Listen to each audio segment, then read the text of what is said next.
In one of the most controversial but at the same time most consequential elections that are taking place in Sri Lanka, one that have an impact on the entire region. And to discuss that in greater detail, I have with me Excellency Mr. Ranil Wickremesinghe, President of Sri Lanka. Sir, thank you so much for taking out the time and speaking to NDTV. Sir, my first question to you, we're speaking at a time when the region around us is facing a lot of flux, a lot of turmoil. And it seems that the only two democracies in the region right now are India and Sri Lanka. Your response to that, sir? It is a difficult time for the region, and Maldives is going through an economic crisis, and they need all the help they can. For Bangladesh, it's a political crisis, and we should ensure that stability returns as soon as possible to Bangladesh, help them in whichever way we can for stability to return, and then have an election where a new parliament will decide on a new prime minister. That has to be done for Bangladesh to develop. The issues of Bangladesh has a very strong bearing on India. We see this as a friendly country which has to get back to normalcy, and the fact that we have a number of investors there, one of the largest investments are from Sri Lanka. But I also realize that this can, if it's not resolved in the short to medium term, it can have a consequence on India too. So it's essential that Bangladesh gets back to normalcy. Yes. And we should help Maldives too. Right, indeed. And in the backdrop of this, and in the backdrop of the turmoil that Sri Lanka faced 2 years back, these are now very consequential elections that are taking place in Sri Lanka. How do you see the next 5 years after conducting these elections for Sri Lanka and for the region at large? It's for Sri Lanka to decide now, for the voters to decide what's the future they want. And that will determine the economic issues. Are we to go ahead, modernize ourselves, become export-oriented industry, economy, ensuring better incomes and better lifestyle for all our people, or are we going to stay in this rut? That is what we have to decide. I took over as president when the country was in utter chaos, and no one thought that we could stabilize this fast. But I knew from experience that we could go ahead, provided we had the support of the IMF and our creditors. And this is what I have done. I have ensured that we have come back to normalcy, law and order is functioning, democracy is functioning, and though we have stabilized the economy, now we have to decide the path. Are we going to get into the same old ways, or are we working towards a strong export economy? I have said that we should have a strong export economy, which will help the people, and I've asked for a mandate to go ahead. Right. So, thank you, sir. You made two very important points. One is that Sri Lanka now has to decide whether it wants to go back to its old ways. Why do you say that? What makes you feel or fear that what happened 2 years back, that prospect would actually return? What makes you say that, sir? Because I find my two main opponents are not aware of it. In fact, with one of them you go back there. In the case of the other, while claiming to be market economy, virtually giving everything free. So where's the money for that? We haven't got the money for that. So either way you will get into a crisis with them. And the sense one gets is that in this election, the opposition candidates have made economy as a major issue, and they have said that the measures that have been taken in the last 2 years, in the last 24 odd months, may have brought the economy back on track, but it is impacting people on ground. How do you respond to that kind of a criticism coming from the opposition I made the candidates? economy an issue. until I declared my candidacy, economy was not an issue. And I've explained, look, what it was at that time, the hardships we had to suffer. Life is better, though, and certainly, but we have not come back to the situation in 2019. At that time, certainly cost of living was far more affordable. We collapsed completely. The rupee went to 370 per dollar. So the prices doubled. Income didn't. Yes. But now we've stabilized the rupee, so prices have come down. Certainly some by 10%, some by 40%. There's a longer way to go. Secondly, we have increased the incomes. So the government servants will get another pay increase next year, and I think some allowances year after. Our welfare benefit payments have certainly increased. So we still have a gap, but that gap can be bridged. So it's a question of, okay, Greece had to go through this for 10 years.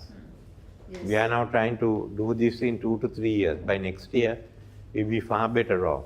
The issue is not that. The issue is, are we going towards the market economy or not? And are we going to stick to the IMF program? Now, some of the programs did cause issues. There were temporary hardships. The SJB wants to give everything free. What is left now, they've given everything free, only a headache. That's about the only thing that they can give free. The NPP doesn't know which way to go. Its economic policies are a mismatch. I mean, I don't think anyone else can understand that. So they are playing on the difficulties of the people, but they don't give an answer as to how you get out of it. You made some very important remarks, sir, that what Greece went through, and it was actually imposed by the EU.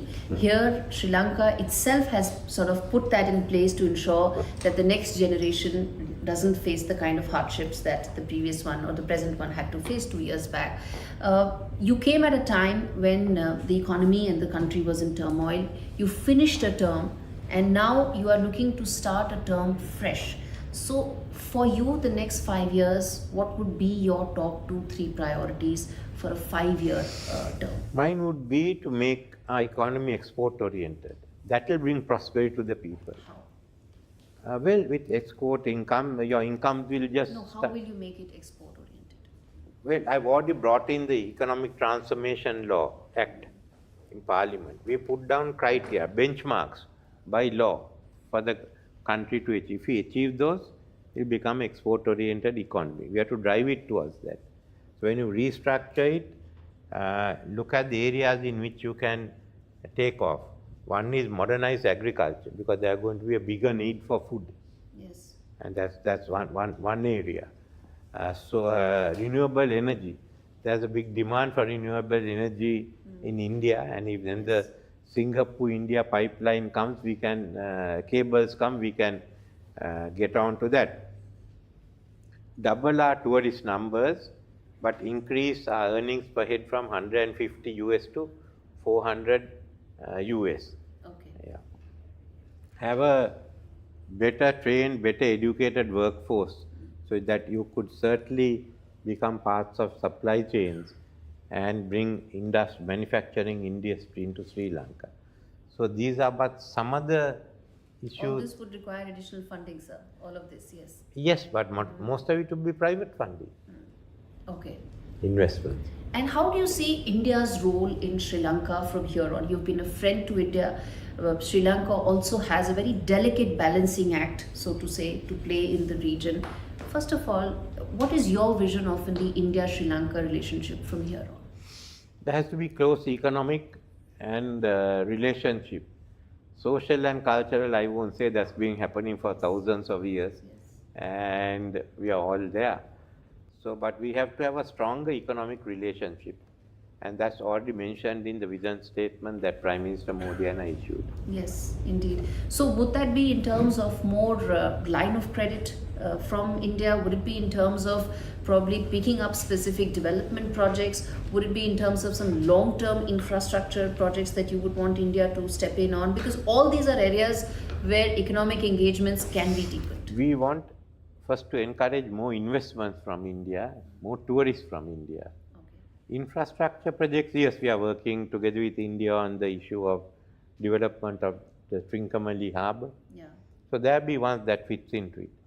But as I said, we'd like Indians to come and invest in Sri Lanka, and certainly with this great takeoff you have, we should also learn how to benefit from it. Absolutely. Sitting in New Delhi, the kind of commentary that comes during an election, one is of course what you are saying and your vision, but some of your opponents are also saying, and they have made some very strong remarks against India. Yes, it's an election cycle, there is rhetoric, but how should New Delhi be reading some of the very strident remarks made against India by some of the other opposition candidates? I think first is to watch the elections and see what happens then. There will be some groups that will make anti-Indian remarks. You can't stop that. What you have to do is to minimize it. And as far as India-Sri Lanka friendship is concerned, that's decided by the people. They've already decided and finished. Yes. So let's go ahead and strengthen it. Yes, indeed. And this then brings me to another factor in the relationship or in the region itself, which is how China has been fairly aggressive, or some would say prominent, in the region. How do you see Chinese relationship in Sri Lanka and its impact and bearing over the entire region going forward, in the wake of the lessons and learnings of the last 2 years? No, we've had good relations with China. We will continue that. But we will look at our interests first. Whatever country must benefit us. We'll also ensure that nothing will affect the security of India. Within that framework, we will work. China is going to have trying to have extended influence in the Indian Ocean. They are working with a number of countries. I have a feeling that presence at least will be there for some time. But it's how we then deal with China, we will deal with it on economic terms. Okay. Very important statement, sir, you made that whatever may be the dealing that Sri Lanka will have with China, it will be keeping in mind that India's interests will not be compromised. Could you elaborate more on that, sir? Because in the past, there have been research vehicles, there have been several other such instances that have happened. Elaborate on this very important statement that you made, sir, in terms of ensuring India's interests are not compromised. Yes, we've always done that, and we have a regular dialogue with India. Yes. And we talk it over. Basically, relations with the subcontinent within us and in Indian states have been there for a long time. Yes, indeed. Indeed. There was also the security dialogue that took place very recently in the backdrop of increased, as I said, assertiveness, or some would read it as aggression, or some would read it as more greater presence of China. In the backdrop of that, the security conclave that took place in Colombo, do you think it assumes greater significance and would probably need to be focused on greatly going forward by Indo-Pacific other countries as well, besides India and Sri Lanka? I think the conclave, we must work out what we do. The dialogue. There is going to be a Chinese presence in the Indian Ocean. They'll just want to begin with secure Suez Canal and their goods that go in. And also China is trying to be one of the leading powers next to US. So it will look to build up relations with different countries. As far as Sri Lanka is concerned, we are clear about our objectives, how we work with China. We have done that for a long time. But at the same time, I told you, we keep India's interest in mind, because India is just 20 odd miles away from us. Absolutely. So, final two questions. One is, what would in your mind, in the last 2 years, be the biggest success of your presidency? It came at a time of unprecedented turmoil. And also, what would your next focus, I know I asked this earlier, but what would be your number one priority in terms of the India-Sri Lanka relationship going forward? One is the success in the last 2 years, that one biggest success, and one biggest priority going forward between India and Sri Lanka. We got the economy going again, we got people back, we got into normalcy. Still issues like, okay, for some the cost of living is too high. Those we can sort out as we go along. But getting Sri Lankan economy back to normalcy, I would consider to be an achievement. Yes. As far as India is concerned, we have a number of ongoing projects which we should implement. We've had discussions on our future of our political relationship. So that's open. It's a question of just, this is a short interval of about 2 months where the Indo-Sri Lanka relationship has to give way to the priority of an election. Absolutely. Yeah. Yes. Thank you so much, sir. Thank you so much for taking out the time and speaking to NDTV. Thank you, sir. Thank you for being here.